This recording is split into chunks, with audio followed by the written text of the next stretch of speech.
Bien, alors pour ce cours, on va voir un petit peu la sécurité, ce qui nous intéresse de la sécurité sur SQL Server, c'est-à-dire la majorité des gens qui travaillent, qui sont dans les études, ils utilisent une connexion à SQL Server et une authentification Windows.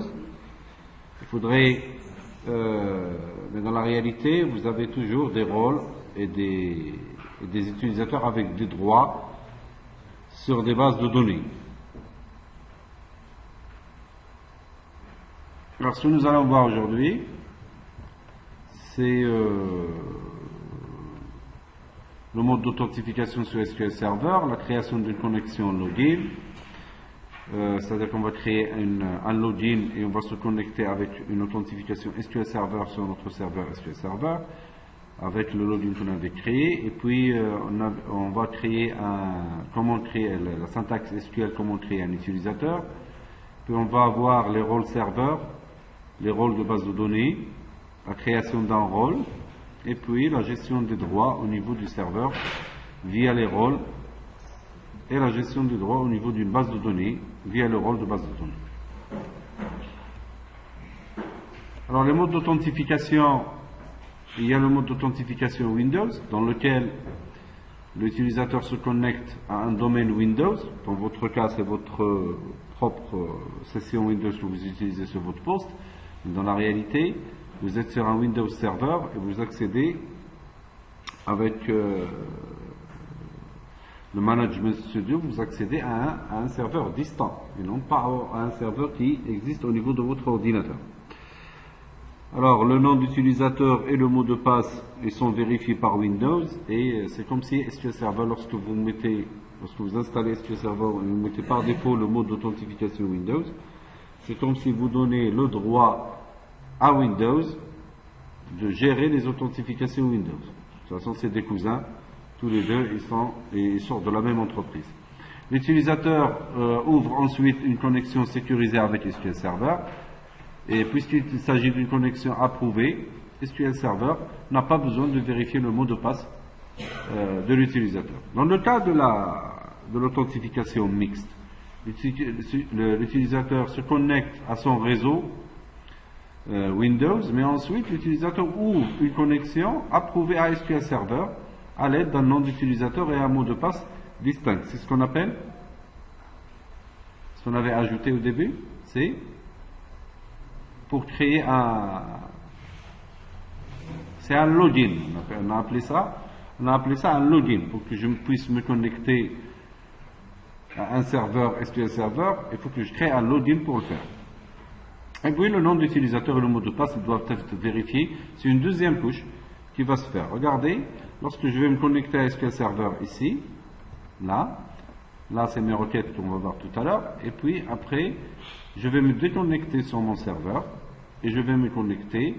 Regardez, là, lorsque je vais cliquer ici sur le mot d'authentification, vous allez voir que j'ai le choix entre l'authentification Windows et l'authentification SQL Server. Si je fais l'authentification SQL Server, il me demande un rôle, regardez, la connexion, il me demande un login, et il me demande un mot de passe. Tout ça pour que je puisse me connecter à quoi? À mon serveur. Il faut que j'ouvre ma session au niveau de mon serveur. Pour le moment, moi si je fais comme ça, ça ne marche pas. Pourquoi? Parce que je n'ai pas fait l'authentification mixte de SQL Server et j'ai autorisé Windows à s'occuper de mon authentification et de vérifier cette sécurisation. Bien, moi ce que je vais faire, c'est que je vais remettre mon authentification Windows qui est par défaut à une authentification SQL Server. Pour le faire, où est-ce que je vais aller? On avait dit, je vais aller sur une authentification. Ici, c'est quelle? C'est gestionnaire de configuration. Gestionnaire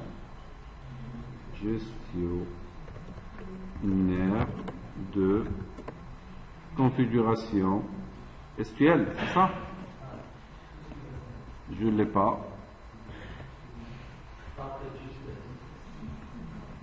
Alors, je ne l'ai pas. Qu'est-ce que je vais faire? Je vais aller sur mon PC ici. Regardez. Je vais aller ici. Où est-ce qu'il est, mon poste? Il est là. ce PC, je fais gérer. Où est-ce que je peux faire gérer? Je vais là. Où est-ce qu'il est? Poste de travail, c'est ça? Poste de travail, je ne l'ai pas aussi. PC. Alors, ce PC, je fais touche droite et je fais gérer. Après, on avait dit, c'est les services, quoi? Hein?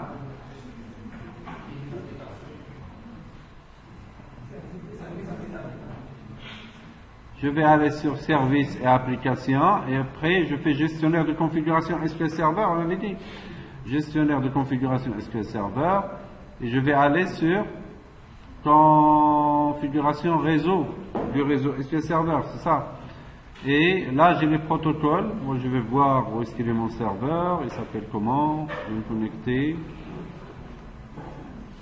C'est user PC, je crois que c'est la session SQL, je crois. Alors je vais me déconnecter, je vais me connecter aussi.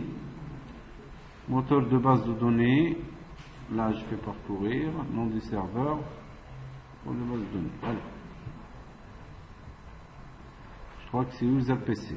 J'y vais, je reviens sur le petit mode, et là je crois que c'est MS SQL, et là, qu'est-ce que je vais lui dire?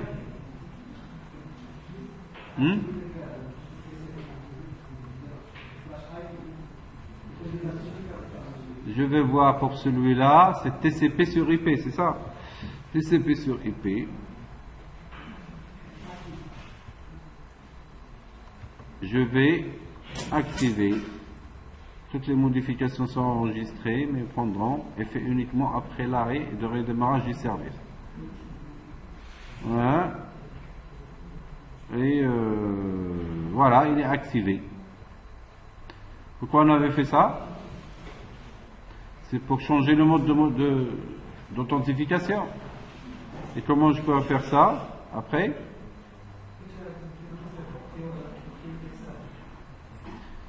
Je vais aller sur le serveur, on avait dit, je vais me connecter en mode authentification Windows et je vais faire propriété du serveur et cette fois je vais lui dire dans sécurité, je vais lui dire mode d'authentification SQL Server et Windows, c'est ça? Il ne m'a pas demandé de mot de passe. Je vais enregistrer. OK. Ils prendront effet qu'après le redémarrage de SQL Server. On va redémarrer SQL Server. Pas de problème.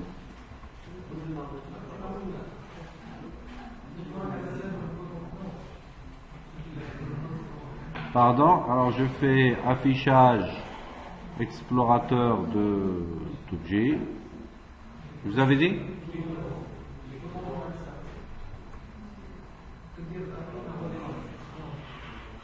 Redémarrer, je vais redémarrer mon serveur. Oui. Vous voulez redémarrer, oui. Il est en train de redémarrer mon serveur.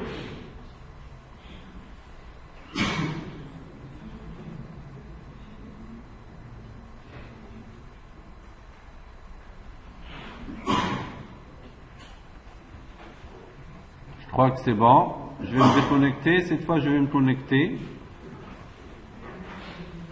Et là, c'est un mode d'authentification. C'est un mode d'authentification mixte. Très bien. Je vais revenir sur mon PowerPoint. Qu'est-ce qu'on va faire? On va créer la création d'un login. D'accord? D'une connexion login. Alors pour le faire, regardez. Pour créer un login. En fait, un login, c'est quoi? C'est un compte avec un mot de passe qui vous permet de nous connecter à un serveur. C'est-à-dire que moi, je vais créer ici la syntaxe, vous voyez, c'est create login. Le login, il s'appelle Toto with password. qui est 1, 2, 3, 4. Le N, vous le laissez tranquille. Le mot de passe, c'est 1, 2, 3, 1, 2, 3, 4. Alors, j'ai un petit espace ici, je crois. Non, je ne l'ai pas. Bien, si j'exécute cette requête-là, je suis déjà connecté avec, en authentification Windows, juste là. Je vais exécuter cette requête. Il me dit que la commande sera réussie. Alors, si moi, je me déconnecte, si moi, je fais authentification SQL Server et je mets le mot Toto, je crois que ça ne va pas marcher. Pourquoi? C'est 1, 2, 3, 4, c'est ça? Je n'étais pas connecté tout à l'heure. Ouais, c'est connecté. Là, je suis connecté maintenant en mode SQL Server.